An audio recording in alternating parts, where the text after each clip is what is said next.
Thanks for listening. I appreciate it, officer.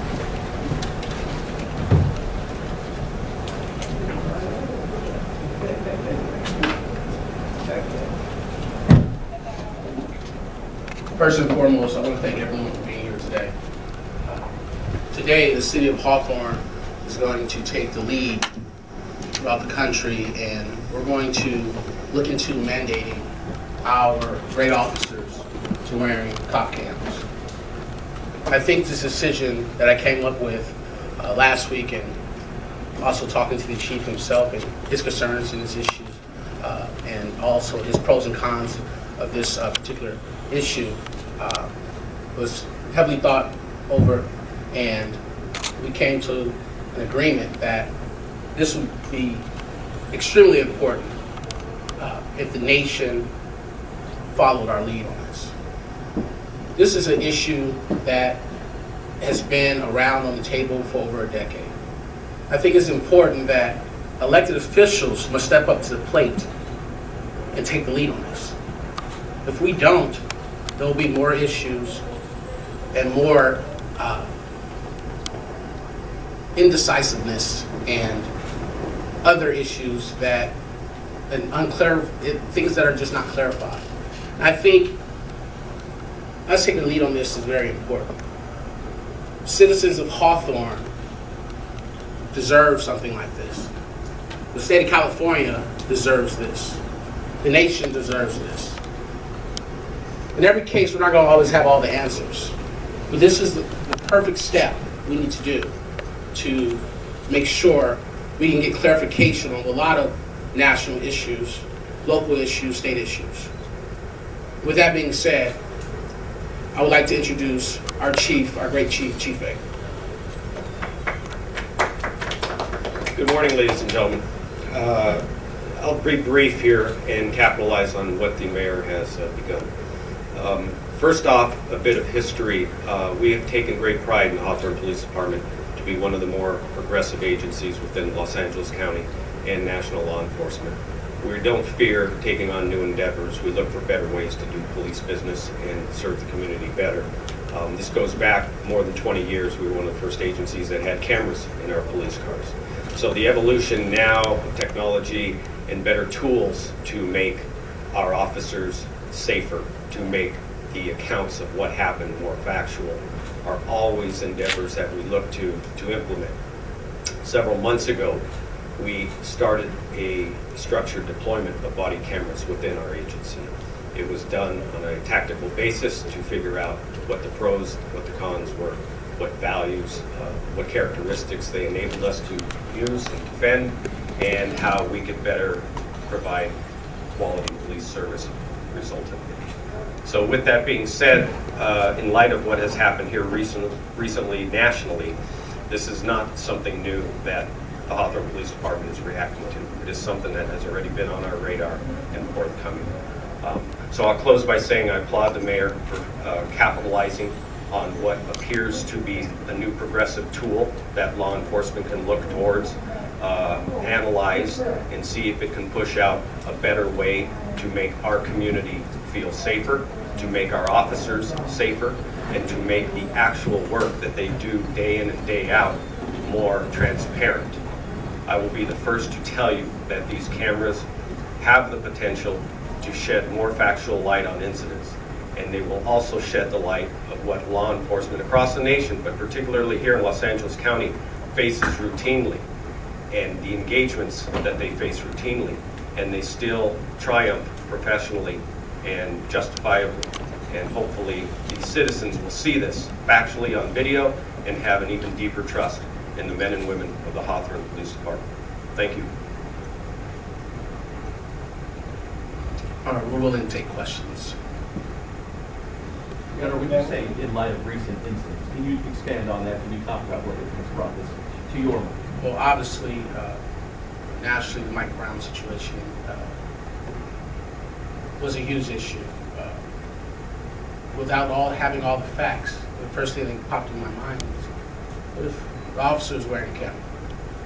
We'll have a lot more detail about the events that happened that day, and I think it's important that we move forward with the technology that is before us. You know, we all carry iPhones. We all have camera phones.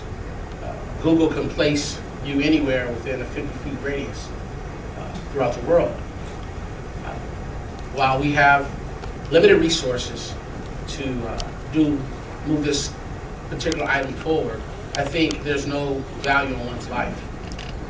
Either the officer yesterday was shot by an individual here in Southern California, and the guy, they eventually caught him.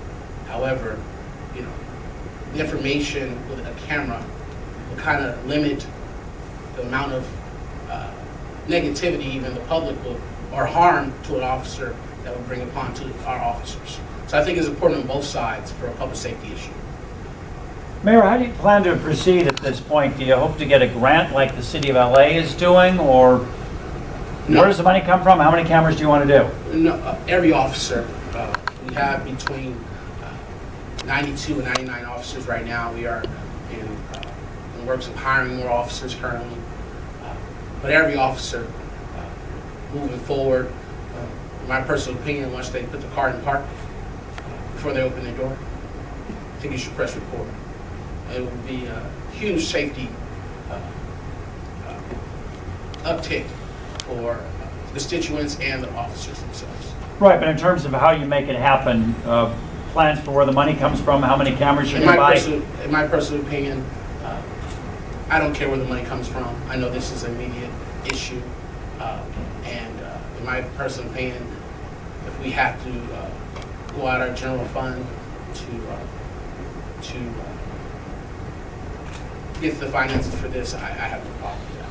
Mayor Brown, while the device will allow for greater transparency between police officers interacting with the public, what do you have to say to those who may object due to privacy concerns? Is that a con that you discussed with Chief Hager? Somewhat. There's a lot of issues and glitches we'll have to get through, but the officers don't have privacy when the camera's put on them. So sometimes it's okay for the camera to have the officer put the cameras on the constituents. The privacy issue is going to be something we'll have to address, obviously. But I think it's only fair that both sides be able to hold cameras. And I think it's just very important for public safety. Mayor Brown, are you expecting some sort of pushback from the department for it to be mandatory for all of them? No, I don't. I don't expect pushback from our officers. Our officers are great. They are understanding, and I think they want to do what's right as well. And they'll be models for the United States for this particular issue. Chief, could you tell us a little bit more about what you've been doing up till now with the cameras and how it's been working? Yes, sir. In the body-worn cameras, that started a few months ago. And basically the point we're at now with any new tool is we start a research-based analysis, both of what products are offered, what their capabilities are, and then we evolved for using it in a field application. So a lot of times you can have a product that looks great in the lab, but then you take it out in the field and find it doesn't function. So we've been doing that for 3 months. We have at least 3 different varieties of body cameras deployed right now amongst different assignments within our police department. I also will add, we've had helmet cams on our motor officers for going back probably 3 or 4 years at least now.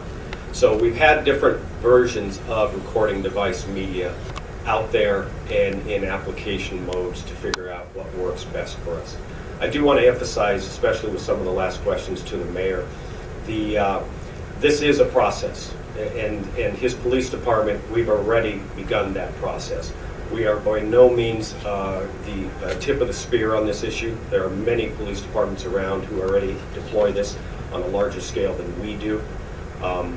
However, we do pride ourselves on looking for the most optimum piece of equipment that builds both a service value and community trust. That's the focus for us now. Will there be integration issues? Yes. Will there be acceptance issues through employees? Absolutely. I have police officers that make up 3 different generations, and some are very tech savvy, and others are very not tech savvy and resistant. But really, we've begun an age now in law enforcement where it's no longer only what we think is best. It is really what our community we serve, also our partners, think is best and what they expect. And do you have infrastructure and policy in place to deal with where the video is stored, how much of it is kept, who has access to it? No, great questions, and that's why, and I've shared this with the mayor, and he's totally on point with it, that's why there can be no belief in this emphasis that the mayor's putting out, that this is a turnkey deal, and in September 1st this begins. Far from it.